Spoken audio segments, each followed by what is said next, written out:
દર્શક મિત્રો, હું છું પરમાર અને તમે જોઈ રહ્યા છો લોક સામના ન્યૂઝ। તો જોઈએ આજના સમાચાર।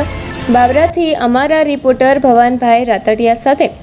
બાબરા ખાતે ગોપાલ છાત્રાલય એજ્યુકેશન ટ્રસ્ટ દ્વારા પોલીસ ભરતીની તૈયારી પૂર્ણ કરનાર વિદ્યાર્થીઓ માટે વિદાય અને સન્માન સમારોહનું આયોજન કરવામાં આવ્યું હતું। તારીખ 11 જૂન 2026ના રોજ યોજાયેલા આ કાર્યક્રમમાં અંદાજે 56 થી 70 પોલીસ વિદ્યાર્થીઓનું સન્માન કરવામાં આવ્યું હતું। કાર્યક્રમનો મુખ્ય હેતુ વિદ્યાર્થીઓના પરિશ્રમને બિરદાવવાનો તેમજ તેમના ઉજ્જવળ ભવિષ્ય માટે શુભેચ્છાઓ પાઠવવાનો રહ્યો હતો।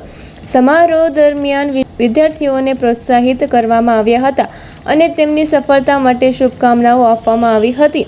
આ પ્રસંગે સમાજના અનેક આગેવાનો ઉપસ્થિત રહ્યા હતા, જેમાં પ્રમુખ ખોડાભાઈ રાતડિયા, પ્રમુખ રૂપાભાઈ ગમર, ભવાનભાઈ રાતડિયા, ભાભલુભાઈ ધાધલ, લાલભાઈ મુંદવા, લીંબાભાઈ સુવાણ, વિરમભાઈ બાંભવા, વિભાભાઈ ધ્રાંગિયા, કનુભાઈ ટોટા સહિતના આગેવાનો હાજર રહ્યા હતા।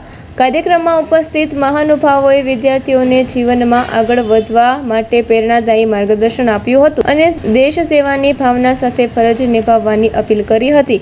તો ફરી મળીશું એક નવા સમાચાર સાથે, ત્યાં સુધી જોતા રહો લોક સામના ન્યૂઝ।